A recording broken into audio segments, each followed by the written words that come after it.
Hace 3 semanas cayó Nicolás Maduro, pero lo que casi nadie se ha fijado es quién tomó el poder el día siguiente. No fue la oposición, tampoco fue el ejército, ni el pueblo venezolano. El gobierno siguió en Caracas, pero las decisiones han dejado de tomarse allí. Lo que apareció quizás ha sido algo más frío y pragmático. Una continuidad administrativa diseñada para que el petróleo no deje de fluir ni un solo día. ¿Gobierno títere? Quizás. Lo que está claro es una cosa, la energía ha vuelto a colocarse en el centro del tablero. ¿Qué ha pasado en Venezuela? ¿Qué quiere Trump? ¿Quién gana y quién pierde con todo esto? Esto es lo que vamos a analizar hoy desde una perspectiva puramente energética y geopolítica. Y quédate hasta el final, porque tenemos sorpresa.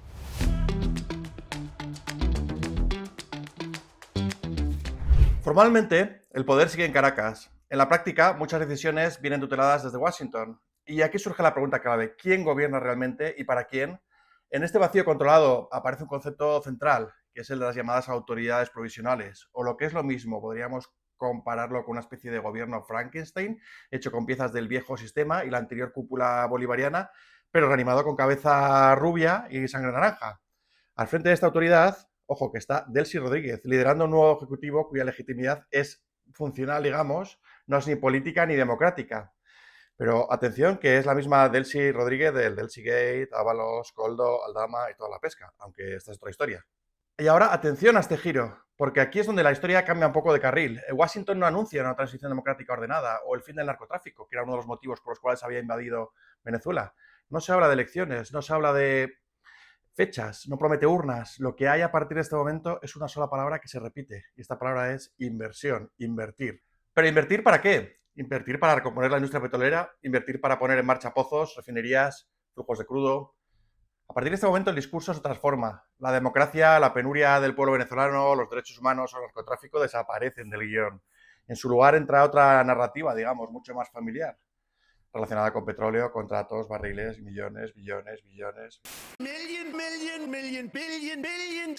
Y aquí aparece una cláusula que lo cambia todo. Venezuela solo podría usar este dinero para comprar productos made in USA, equipos, tecnología, suministros, nada de comprar a libre disposición. Este se podría definir como el clásico win-win de Trump. No es que todos ganemos con este win-win, sino que él gana dos veces. Y para que no parezca una teoría, la primera subasta ya se ha cerrado por unos 500 millones de dólares. Según varias fuentes, este primer cargamento de petróleo venezolano fue vendido a una empresa estadounidense vinculado a un superdonante de la campaña de Trump. No se ha vendido a un consorcio internacional, a un comprador neutral, a un actor neutro, sino a alguien políticamente conectado. Legalmente la operación se presenta como válida, pero claro, aquí hay las clásicas dudas de si hay colisión de intereses. Pero además hay otra duda. ¿Dónde está todo el dinero de esta supuesta venta? Las informaciones disponibles indican que los ingresos de esta subasta no han ido a Caracas ni, digamos, a alguna cuenta gubernamental, sino que directamente están en cuentas gestionadas fuera del país, concretamente en Qatar. Lo dejamos aparcado aquí porque cuando sigues el petróleo, el dinero siempre acaba contando una historia más clara de los discursos. Ya lo decían, follow the money. Y es que efectivamente, seguir el dinero es fundamental, aunque también hay que entender que el dinero es miedoso. Y en un mundo volátil como el que vivimos, transmitir cierta estabilidad, teniendo en cuenta que tenemos este estado Frankenstein en Venezuela, con unas reglas poco claras y con bastante inestabilidad política y geopolítica, pues digamos que esto de invertir millones y millones, las empresas se preguntan realmente si es viable, ¿no? En este sentido, es fundamental entender de dónde viene la riqueza de Venezuela y en este momento es fundamental también entender el papel de la principal empresa venezolana, PDVSA. Y es que Venezuela presume de tener 303.000 millones de barriles de reservas probadas de petróleo, lo cual es el 17% del total mundial y lo coloca como primer país por reservas de petróleo del mundo. ¿Es esto real? La producción real ronda únicamente los 860.000 barriles diarios de petróleo en 2025, que es una tercera cuarta parte de lo que producía en sus mejores momentos hace 20 años. Y aquí está la clave, que casi nadie explica. Gran parte de este petróleo es un petróleo pesado o extra pesado, con un altísimo contenido en azufre. Ayer estuvo el diablo aquí. Huele a azufre todavía. ¿Por qué importa el petróleo pesado? En muchos foros se afirma de que este petróleo es de peor calidad, con lo cual no es un petróleo clave o no es importante. Es importante el petróleo pesado. ¿Y por qué? Porque Estados Unidos principalmente produce petróleo crudo ligero, llamado shale, lo cual habréis oído hablar del shale gas y del shale oil, que se produce principalmente con esta técnica del fracking. Y mezclar este crudo ligero con el crudo pesado optimiza los márgenes y maximiza el uso de las refinerías en Estados Unidos, con lo cual es el condimento perfecto para que el petróleo americano, bueno, gane calidad y precio, ¿no? Es necesario este petróleo pesado. Y además porque Estados Unidos, sobre todo en la costa del Golfo, tiene refinerías capaces de procesar crudos pesados. Lo tiene, digamos, a tiro de piedra, al otro lado del Golfo de México. La lógica es conocida, vendo mi crudo ligero más caro y compro pesado más barato para mezclarlo. Pero para entender por qué Venezuela produce tan poco petróleo en comparación con su potencial, hay que entender qué es PDVSA y qué ha pasado en PDVSA. PDVSA es la empresa, digamos, nacional de petróleo. Es una empresa descapitalizada de talento, inversión y confianza. En el año 2004, el gobierno de Hugo Chávez despidió a entre 18.000 y 24.000 trabajadores, casi el 40-50% de su plantilla. Y además no se fue cualquiera, se fueron los ingenieros de yacimientos, expertos en refino, técnicos superiores de operaciones y planificación, todo lo que es la masa crítica que podía tener esa empresa. A esto se le suman años y años de sanciones que cortan acceso a los diluyentes, repuestos, material de mantenimiento y servicios y décadas de un mantenimiento pobre y mínimo. Resultado, tenemos una infraestructura envejecida, refinerías operando muy por debajo de su capacidad y una cadena logística muy frágil que tiene que echar mano de lo que tiene. Y además aquí hay un factor técnico que suele olvidarse. El crudo venezolano, al ser tan pesado y sulfurado, acordaros, azufre, esto castiga la maquinaria y sin inversión constante el deterioro se acelera, baja los rendimientos y multiplica las averías.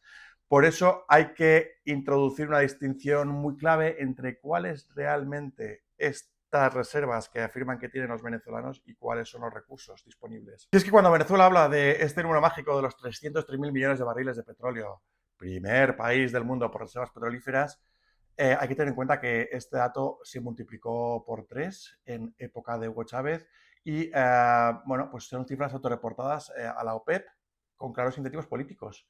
No todo ese petróleo es obviamente económicamente recuperable y además, bueno, hay muchas dudas y hay informes que afirman que esas reservas son claramente inferiores a las reportadas.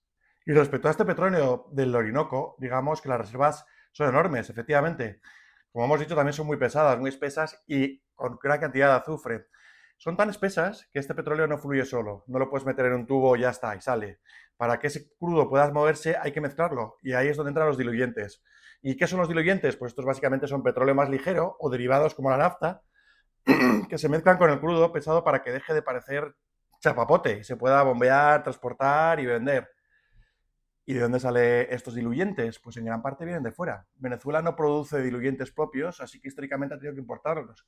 En ocasiones estas importaciones han venido desde Estados Unidos, pero muy a menudo han venido desde Rusia, desde Irán y otros mercados productores de petróleos y aliados tradicionales.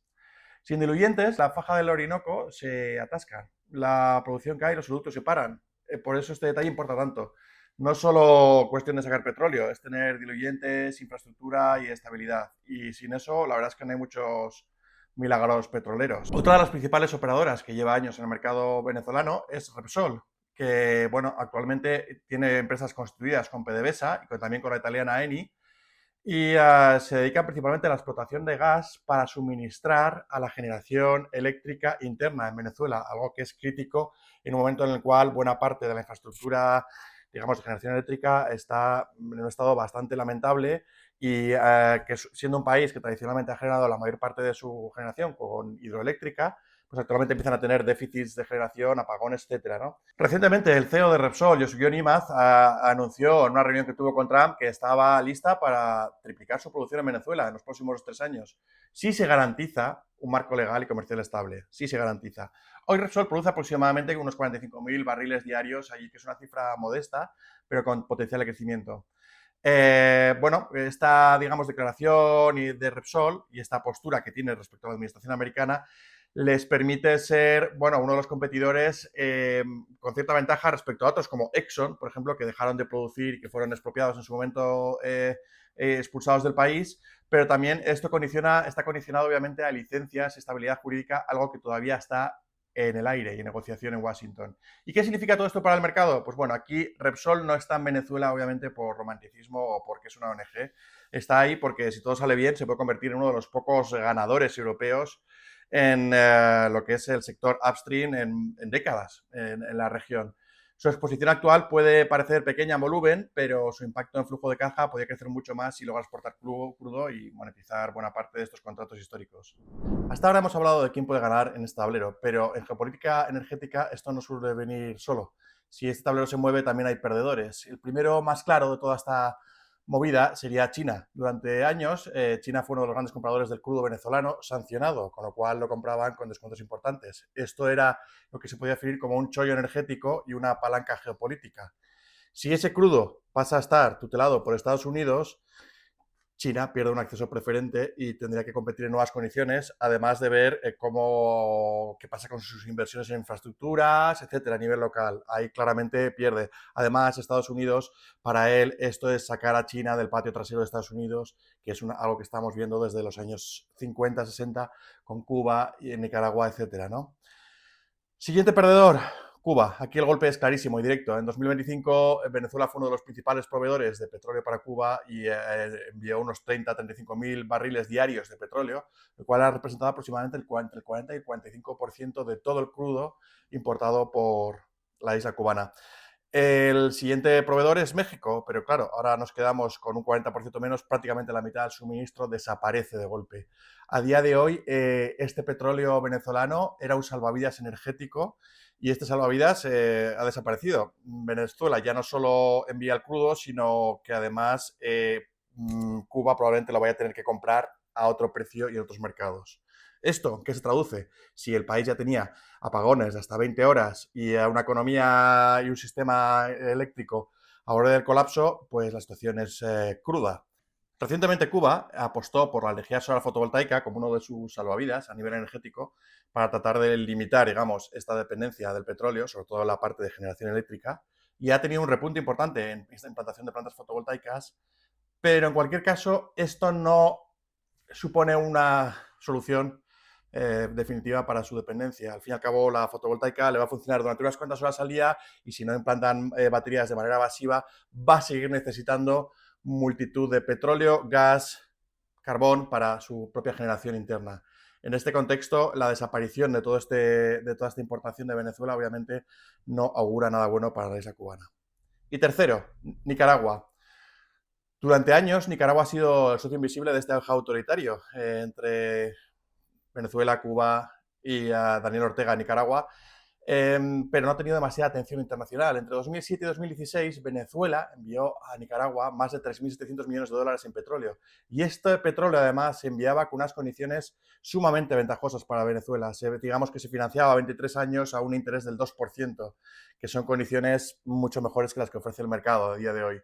Esto ha permitido que la propia economía nicaragüense creciera por encima del 4% anual, incluso en estas condiciones de régimen autoritario, y fue una manera de apuntalar, digamos, este régimen de Daniel Ortega.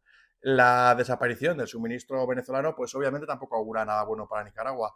Ahora, ¿es el siguiente en la lista? Pues yo no apostaría como el siguiente en caer, pero sí que desde luego está en el ojo del huracán. Pero veamos la foto global. ¿Cómo ha impactado esta movida geopolítica en todo lo que es el precio internacional del petróleo y del crudo? Pues la verdad es que Venezuela apenas suministra menos del 1% del consumo mundial de petróleo, con lo cual los mercados tampoco se han inmutado mucho ante estas turbulencias. Apenas se ha modificado el precio del barril de Brent en las últimas 2 semanas.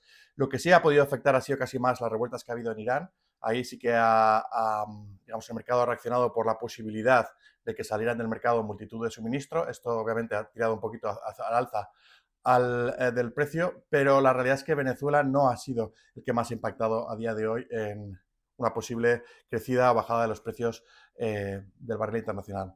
Y es que los mercados en realidad no funcionan tan a golpe de Twitter como algunos se piensan. Es cierto que puede haber fluctuaciones o volatilidad a corto plazo, pero en el medio y largo plazo, primero tenemos los titulares, luego se va el detalle, luego hay planes de inversión, logística, permisos, infraestructura, seguridad jurídica. Hay muchísimas cosas antes de que las empresas decidan mover ficha.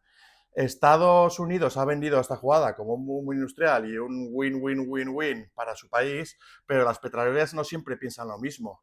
Están todas diciendo, sí, sí, estamos a favor, invertiremos, pero, y como sabemos todo lo que viene antes del pero, y es que para terminar, en toda esta historia hay algo que se nos escapa, y es que la tendencia de fondo es que a día de hoy países como China o incluso la India están ya alcanzando un cierto pico en la demanda de hidrocarburos.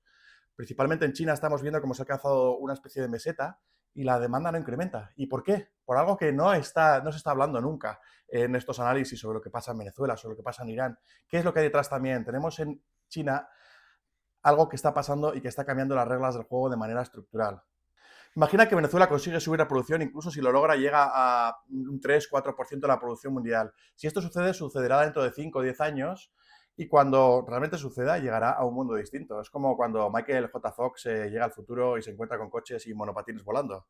Algo parecido. China está empujando el vehículo eléctrico a una escala brutal. La demanda de gasolina de diésel, además, no es infinita. Ya empieza a tocar techo, como decíamos, y cuando empieza a aflojar, los márgenes se van a contraer. Y es que China está empujando el vehículo eléctrico a escala brutal. Su cuota de mercado ha superado en 2025 el 50% de todos los vehículos y esto solo está creciendo a un ritmo del 20% anual. China es el principal fabricante y consumidor ahora mismo de vehículos de todo el mundo y cuando bueno, pues la demanda de petróleo para vehículos de combustión empieza a flojear, obviamente la oferta global se, digamos, resiente. Cuando siga habiendo buen volumen de producción y encima tenemos a países como Venezuela, etc., que quieren añadir más producción en el mercado, obviamente esto afecta a los márgenes.